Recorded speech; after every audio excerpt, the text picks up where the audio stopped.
Nih kaidah yang ketiga. Satu, yakin. Ingat kan? Sudah tadi ya? Kalau berdoa mesti yakin. Dua, cari kalimat yang indah, yang menyentuh, yang seakan-akan kalau disampaikan gak ada peluang untuk ditolak. Yang ketiga, lihat sini. Niatkan apa yang kita mohonkan untuk menguatkan ibadah kita kepada Allah. Kaidah ketiga. Niatkan apa yang kita mohonkan untuk menguatkan ibadah kita kepada Allah. Maka ini akan cepat dijawab.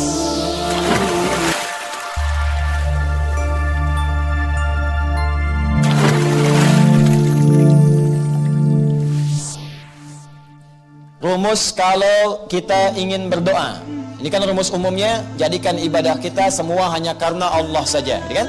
Jadikan ibadah kita semua hanya karena Allah saja. Kalau kita lakukan semua ibadah karena Allah, maka Allah akan cepat memberikan apa yang ingin kita harapkan.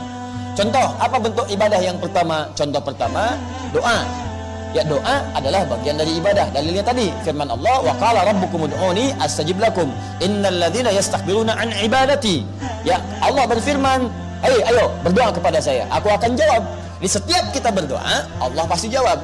Sungguh orang-orang sombong itu yang enggak mau berdoa kepadaku. Doa di situ disebut dengan ibadah. Yastakbiruna an ibadati. Ya Allah, saya ingin berdoa kepadamu. Ingin ibadah.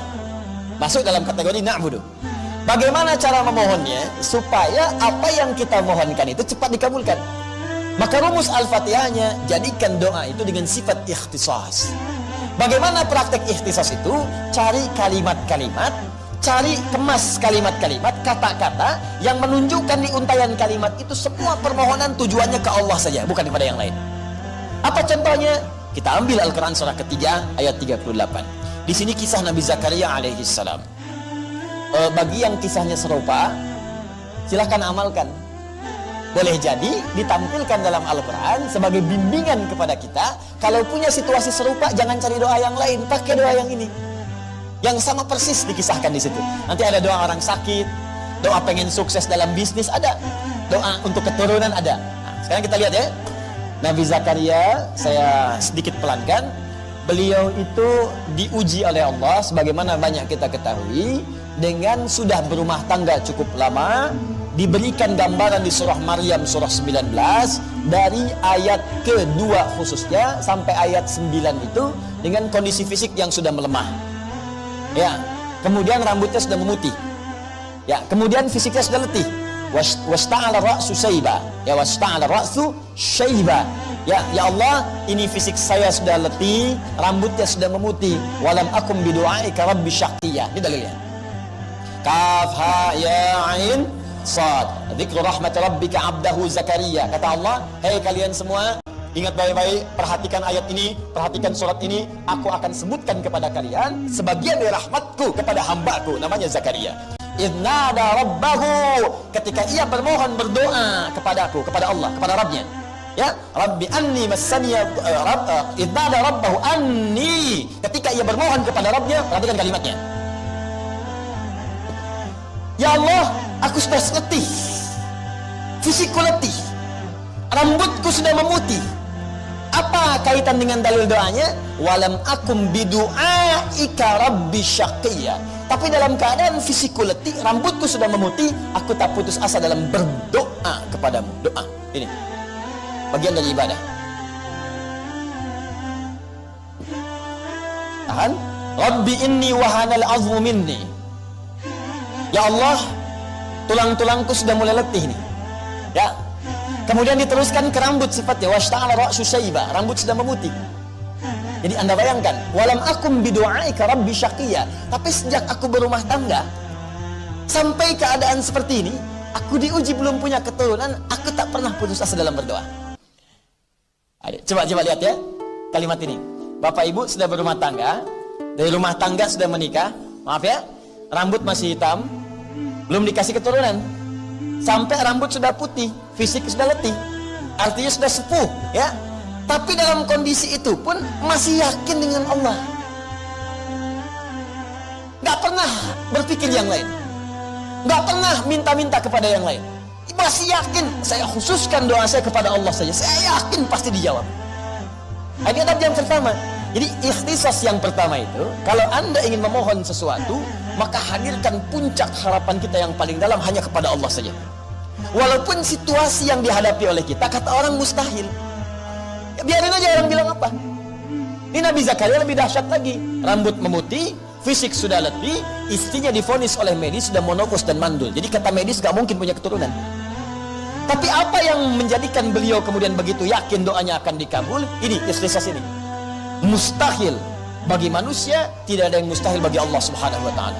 Maka dihadirkan puncak keyakinan yang paling dalam. Saya ingin khususkan permohonan pada Allah saja yang tidak punya batas mustahil dalam kehidupan.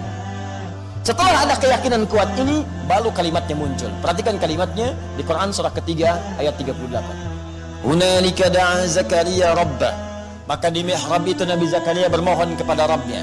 Qala rabbi habli min ladunka dzurriyyatan thayyibah innaka sami'ud du'a.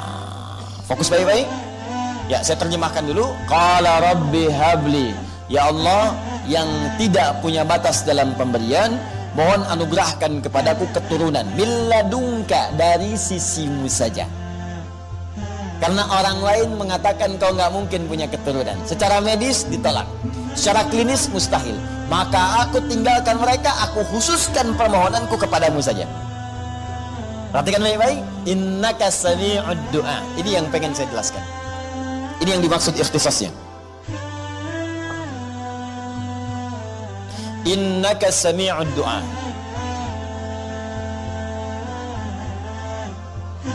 Innaka sami'ud du'a. Apa ini Pak Bu ya? Saya kotakin ya. Innaka sami'ud du'a. Perhatikan bagaimana cara menerjemahkan kalimat ini dengan kalimat yang sangat indah. Terjemahan yang sangat menyentuh. Ini kalau orang baca bahasa dengan orang Arab, baca kalimat seperti ini dalam sekali maknanya. Bapak Ibu sekalian, perhatikan baik-baik. Pertama, di sini digunakan penguat nun taukid. Inna. Harfu nasbin wa taukidin tansibul isma wa tarfa'ul khabar. Harfu nasbin, huruf yang menasabkan. Kalau di ilmu nahwu menasabkan kalimat setelahnya menjadi fathah. Tapi kalau di ilmu lughah, ini bukan sekedar menasabkan, menjadikan harokat setelahnya fathah. Misal, inna setelahnya ada masjid, harokat di ujungnya fathah. Innal masjida, pasti a, fathah, fathah, fathah. Itu nahwu. Tapi kalau ngaji ilmu lughah, nasbin itu artinya menguatkan, menancapkan sesuatu kepada jiwa. Orang Arab mengatakan nasabar rajulu asahu alal ardi. Seorang lelaki menancapkan tongkatnya ke bumi begini. Tancap, kuat. Sehingga gak goyah.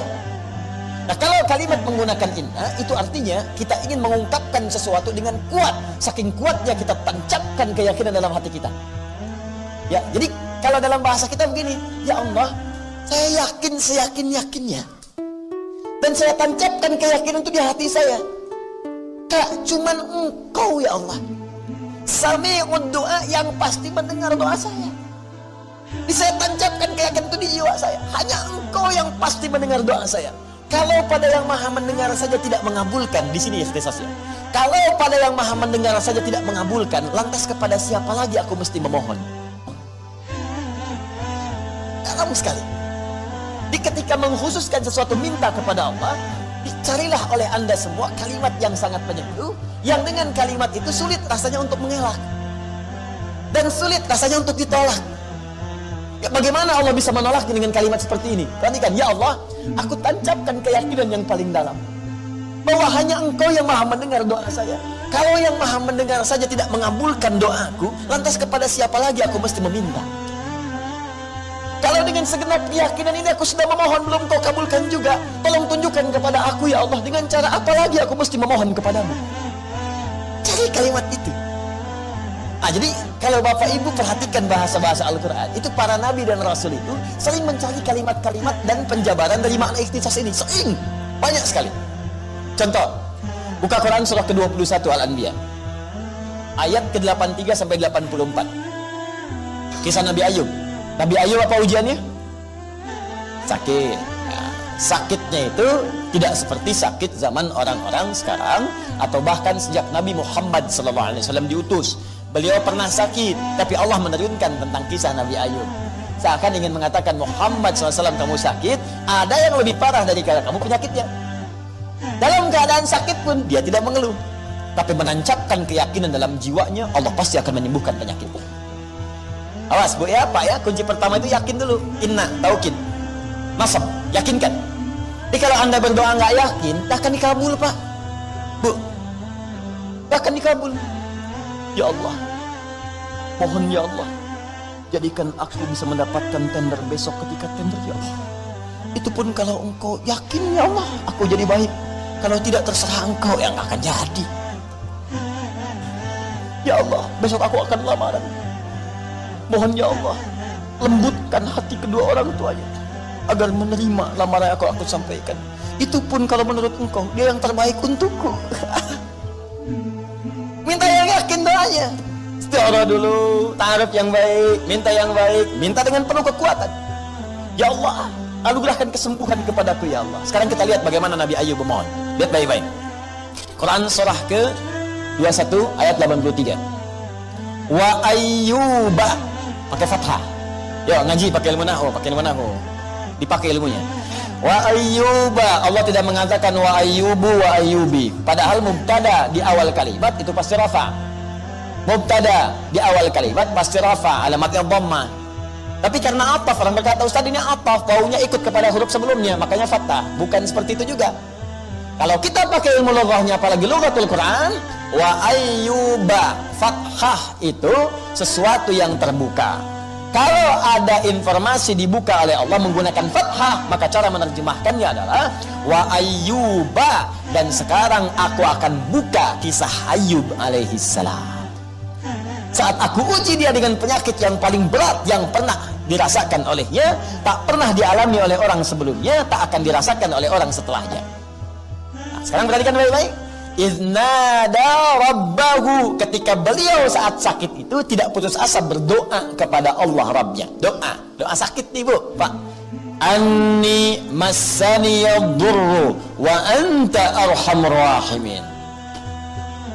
Ya Allah, penyakit itu telah mulai melukaiku, maksudnya mengganggu aku untuk memaksimalkan ibadah kepadamu. Oh, indah. Nih kaidah yang ketiga. Satu, yakin. Ingat kan? Sudah tadi ya. Kalau berdoa mesti yakin. Dua, cari kalimat yang indah, yang menyentuh, yang seakan-akan kalau disampaikan gak ada peluang untuk ditolak. Yang ketiga, lihat sini. Niatkan apa yang kita mohonkan untuk menguatkan ibadah kita kepada Allah. Kaidah ketiga. Niatkan apa yang kita mohonkan untuk menguatkan ibadah kita kepada Allah, maka ini akan cepat dijawab. Perhatikan kata Nabi Ayub, Rabbi, awas, idnada rabbahu anni massani yadurru wa anta arhamur rahimin. Ya Allah, penyakit ini sudah mengganggu saya untuk bisa beribadah dengan sempurna kepadamu. Ini Nabi Ayub itu ketika diuji dengan penyakit, ada yang mengatakan 20 tahun, ada yang mengatakan lebih dari itu, ada yang mengatakan 17 tahun. Istrinya berkata, Pak, Bapak itu kan Nabi, Bapak itu Rasul, minta sama Allah supaya disembuhkan. Ditanya sama Ayub pada istrinya, kata Nabi Ayub, berapa lama kita kaya? 20 tahun. Berapa lama kita kemudian bahagia? 20 tahun. Berapa lama kita sehat? 20 tahun kurang lebih. Sekarang berapa lama saya diuji dengan penyakit ini? 7 tahun. Ada jawaban 5 tahun. Kata Ayub alaihissalam, nanti aja. Kalau sakitnya, ujiannya sama-sama dengan sehat, sama lamanya, sama-sama 20 tahun. Nanti aja kalau ujian miskin kita sama-sama dengan kaya kita 20 tahun. Kita diuji kaya 20 tahun santai aja. Kenapa baru diuji miskin 7 tahun sudah mengeluh? Bukankah dua-duanya sama datang dari Allah? Nanti kalau ujian kemiskinan kita sama dengan kaya kita jumlahnya 20 tahun, baru aku memohon kepada Allah. Malu rasanya dikasih kaya 20 tahun kita biasa-biasa, dikasih miskin baru 7 tahun sudah mengeluh. Aku malu kepada Allah. Ayub ahli surga, teman-teman. Nabi Rasul dikasih miskin 7 tahun tidak mengeluh. Antum Nabi bukan, Rasul bukan. Baru gagal proyek sekali saja sehari dan hidup tuh masih cukup, masih sudah bikin status. Apakah engkau sudah tidak menyayangiku lagi ya Allah?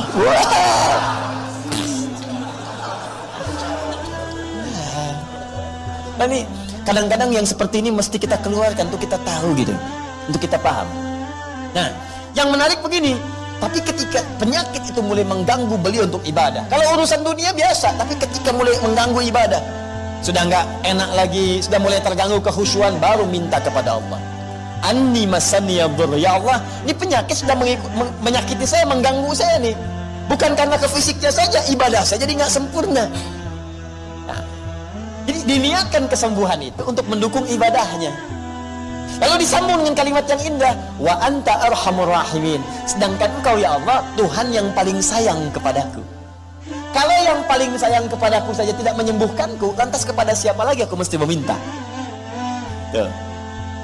Beginilah, Anda itu paling perhatian kepada saya dibanding yang lain. Lantas saya punya persoalan, saya datang kepada Anda. Saya katakan begini, akhi, antum itu orang yang paling perhatian pada saya. Saya sedang punya masalah. Kalau yang paling perhatian seperti antum saja nggak bantu saya, lantas kepada siapa lagi saya mesti minta bantuan? Kira-kira ketika mendengar perasaan begitu, padahal belum minta apa-apa, ketika Anda mendengar kata-kata saya begitu, Anda ingin semakin semangat membantu atau meninggalkan dia? Pasti memberi perhatian.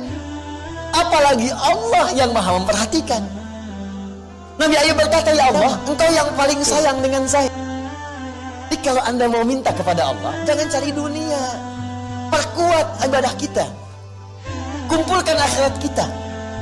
Ya Allah, saya selama ini sudah berusaha untuk sholat, namun saya khawatir ya Allah, kalau saya wafat, saya belum bisa menunaikan perintahmu untuk berzakat ya Allah.